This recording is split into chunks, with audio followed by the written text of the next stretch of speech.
Good evening. In years to come, there'll be history books written about this week in Parliament. On Tuesday, a humiliating defeat for the PM over her Brexit deal, and last night she was fighting off a vote of no confidence. Now she has until Monday to come up with a Brexit plan B. So up for discussion tonight. What options does Theresa May have as almost half of West Country Conservative MPs reject her Brexit plan? Opposition politicians from Stroud to Plymouth, Bristol to Exeter have no confidence in Mrs May, so what's their next move? And Avon and Somerset police officers say they're overworked and under-resourced.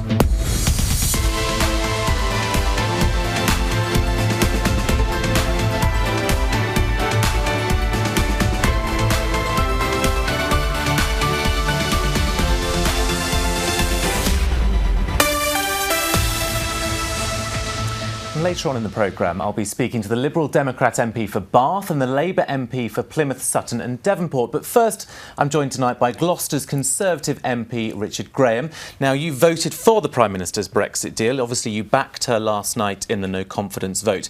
But when we look at this week in Parliament, to sum it up from your party's point of view, because it's been a messy week. Well, from the party's point of view, it's been a difficult week, no doubt about it, because the size of the defeat was, I think, much greater than certainly what I had expected.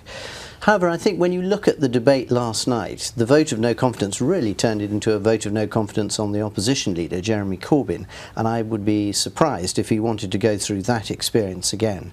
So I think where we are is that we need to rally the team together, look at what the options are, so that all colleagues can really say to themselves, I'm not going to get my own perfect vision of Brexit, but what I can get is something that's as close as possible to that, rather than inadvertently actually allowing us to slide towards something that might even look like a second referendum or no Brexit. You voted for the deal, although you said it did have its problems. Do you think this deal is now completely dead in the water and Theresa May needs a completely new plan? Well, my initial thought was, from the size of the defeat, it did look a bit that way. But actually, talking to colleagues, I think there are huge numbers of them who would come back and support the deal if we can get what the Prime Minister's already tried to get but hasn't yet succeeded, which is this legally binding annex or side letter on the Northern Irish backstop issue.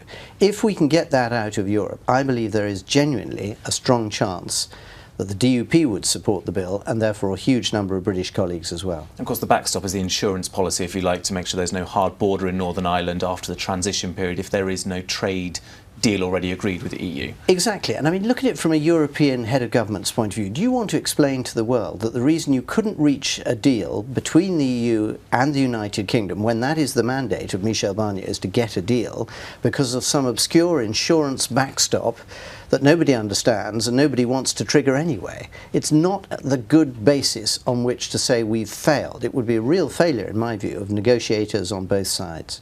Now, as things stand currently, Article 50 has been triggered. We are leaving the European Union on the 29th of March with no deal, if there is no deal, if no deal is agreed. Should we leave with no deal if Theresa May can't get enough MPs on side? So that's the legal position, that is correct, at the moment. But I think on Monday, and we will see that there'll be a motion tabled amending the government's statement, the government's motion, which could allow Parliament actually to come up with its own plan, and therefore for it no longer legally to be inevitable that we have to leave at the end of March. So I think we are going to see a greater balance in the power of what happens between the government and Parliament, and Theresa May has said that she, the Prime Minister, is going to reach out to opposition MPs and see what their thoughts are. But I think there'll also be other people in Parliament looking at how we can prevent no deal. Remember, I mean, even within the Conservatives, there are probably only 20, possibly 25 MPs who really want to leave with no deal. And some of those are West Country Conservatives. Let's just hear quickly from Cheryl Murray, who's one of them. There is nothing whatsoever for our country to fear in leaving on World Trade Organization rules, because we trade with hundreds of other countries around the world on those terms. We might see some short-term sort of problems, very small problems, I believe. I'm guessing you don't agree with what Cheryl's saying there. Well, I agree with Cheryl on so many things. She's the most wonderful colleague, a lovely woman and a great constituency MP. But she's but wrong on the now. issue of no deal, the difficulty is that actually there are so many organisations and businesses who've spelt out in huge detail exactly the problems that would come for no deal. And Michael Gove, the DEFRA secretary, one of the directors of Vote Leave, has said that it would be an absolute disaster for farmers. So I don't believe that 20 MPs, roughly, who want no deal can possibly determine what's going to happen in a parliament of 650 MPs. So we need all colleagues to look at what would be the least worst option for them once their vision of the perfect Brexit, in this case no deal for a small number, once they realise that that isn't possible, what are the alternatives? But all of you, you and your Conservative colleagues, and indeed Labour MPs as well, stood on a manifesto in 2017 after Article 50 had been triggered, so the end date of the 29th of March this year was effectively set in stone, that you would stand on a manifesto to deliver Brexit. Any delay to that, if there is no agreement, surely a no deal is our only option. So the manifesto is absolutely clear. We must respect the referendum. By the way, that's true for both Conservative and Labour MPs. So it's a duty incumbent on 80% of Parliament. But what, of course, the referendum didn't do was to spell out how we should leave the EU. And that's the responsibility of us as representatives to find out what is the best long-term solution. And that's what we're trying to do. So if at the end of all this, of the various options, which we haven't yet touched on, but if it turns out that we need a very modest extension to Article 15, it would have to be modest. It would have to be modest because the EU themselves move on with their new elections in June and so on. But if that's what's needed to get legislation through Parliament, then I have no doubt that the government would ask for that and that the EU would give it. But we're just talking a matter of weeks. All right, what's your view? And what is your view of Brexit? What's the best outcome out of Brexit? Well, I still think the best outcome is actually to get this legally binding annex out of the EU. I really feel the EU needs to produce this. And then I think there is a strong case for the Prime Minister to be able to sit down with the DUP, for the DUP who are looking for a way out of this. They don't want no deal. They absolutely do not want no deal, and they certainly don't want a Corbyn government. So there is a solution to be had there, and I think that would bring on board almost all colleagues as well. But if that can't happen, then we will have these cross-party talks, and inevitably what we will end up with is a much softer Brexit that probably means permanent membership of the customs union, a whole number of things. And less control, less control, yes. We would be a rule taker for a long time under that version. One of the other options that we haven't talked about is a so-called People's Vote, a second referendum. A number of our Labour MPs are very keen on one of those. Let's just quickly hear from one. I can't see any other way out of this. I absolutely don't want us to leave on the 29th of March with a no-deal Brexit. I think that would be catastrophic. And I think there's consensus amongst most sensible people that that would be catastrophic. So where does it leave us other than going and asking people what they want? Now, you were shaking your head just before we went into that clip there. Yeah. Why don't you agree with the idea of a second vote? Now we know what Brexit could look like. I think it would be a huge betrayal of people's trust in referendums and democracy and politics as a whole. We made it very clear, the government wrote to every household in the country, what you decide we will implement. No buts, no ifs, no if you don't get the right answer first time round we'll come back and ask you again. None of that sort of continental European habit of just asking you a question but telling you that the answer you need to give is stay in the European Union. And we cannot betray that trust. There would be, I think, real problems, not just with my constituents in Gloucester, but across the country, if Parliament was unable to reach a solution and said, all right, well, let's just throw it back for a second referendum. Let me put you on the spot. Percentage-wise, how confident are you that we will be leaving the EU, however that looks, on the 29th of March? I think there's a very strong chance that we will be leaving the European Union, and I think there's a good chance that it will be on the 29th of March.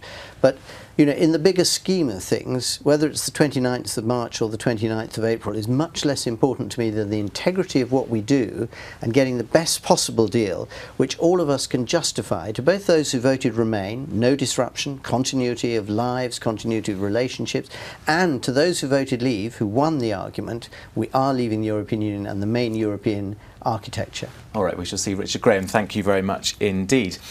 Now, Theresa May has extended the hand of potential Brexit friendship to the opposition parties to try and find some way of reaching a consensus on our EU exit in Parliament. But as the West Country's most senior Conservative MP has been telling my colleague Romilly Weeks, there isn't much wiggle room on the deal. the European Union will also have been watching. There are three potential outcomes from our current position. One is that we have a deal with the European Union in order to leave in a smooth and orderly way.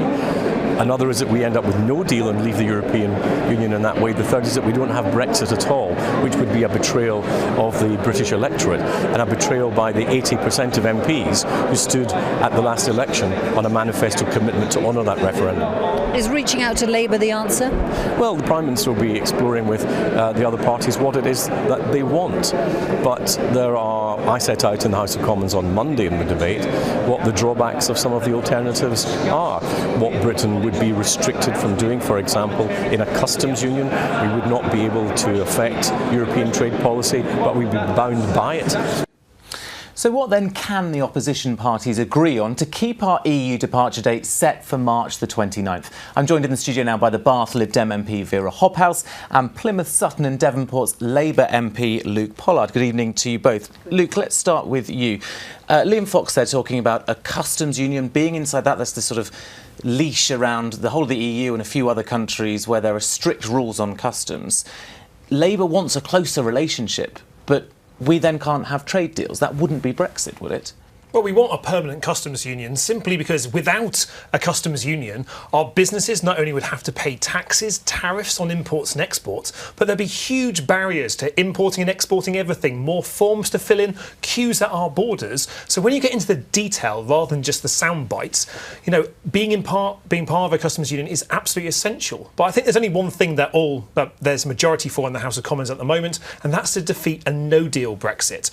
The other options don't really carry a majority just at the moment, but defeating a no-deal exit is absolutely essential. It's a real risk to our economy if we don't do that, and if the Prime Minister doesn't listen to the very valid and genuine concerns held by opposition MPs and indeed many of our own MPs about a no-deal exit, then I don't think we can make any progress here. But your leader has refused to talk to her until she takes no deal off the table. Surely, at a time potentially some are arguing of national crisis, he should be meeting with her, even if it's just to make that very point. Well, I think he's doing the right thing here because no deal shouldn't be on the table anymore. The Prime Minister should have gotten rid of it as an option many months ago, let alone at this very late stage, because we know it would be bad for our economy. Her own government's figures show we'd lose 10% of our economy with a no-deal exit. That is absolutely catastrophic for Britain. How any reasonable, decent Prime Minister could keep that on the table, aware that our EU friends are looking at it going, why are you keeping this on the table? It's not a threat that's working in negotiations. It hasn't worked to date. It won't work.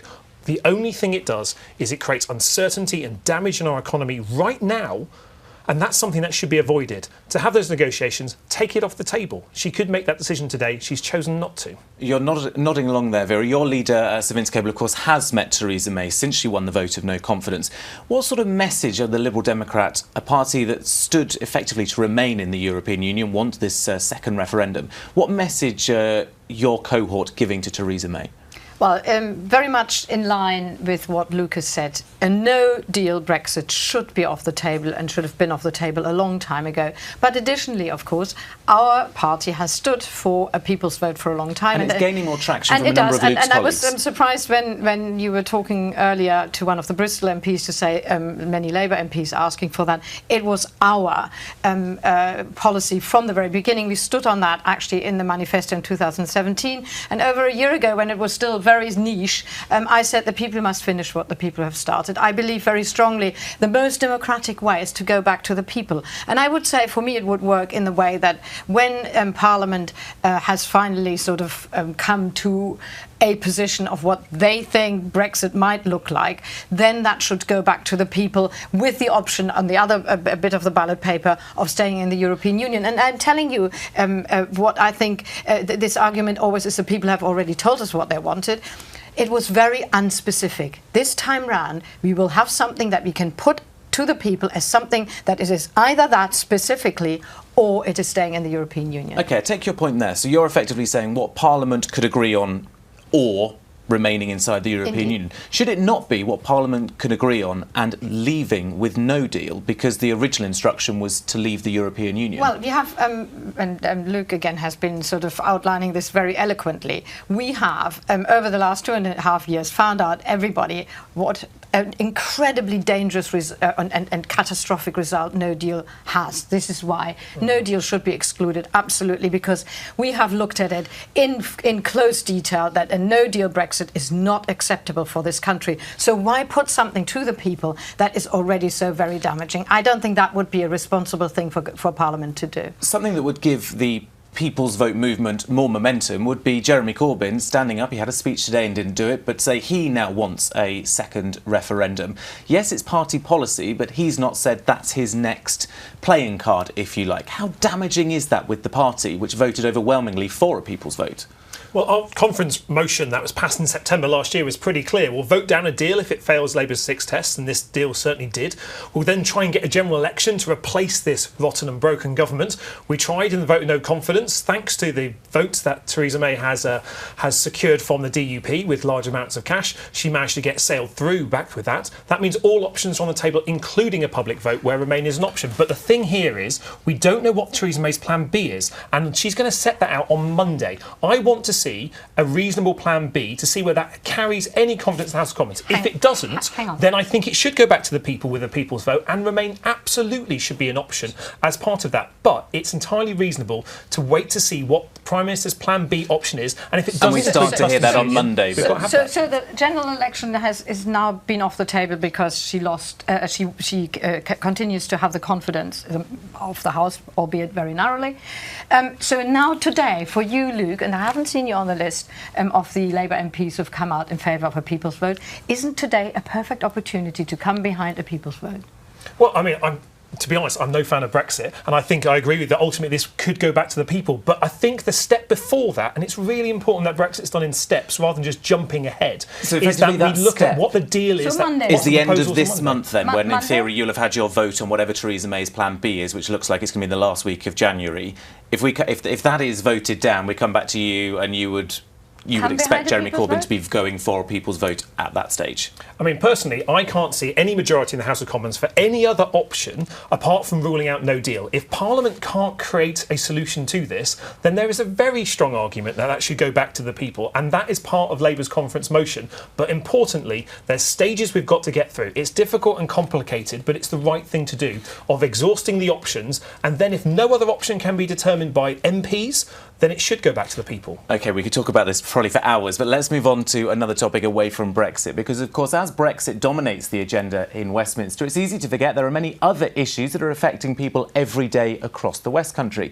So we're going to move on and look at how years of budget cuts for the police are having an impact. The Avon and Somerset force says its workload has never been higher and it's now stretched to breaking point.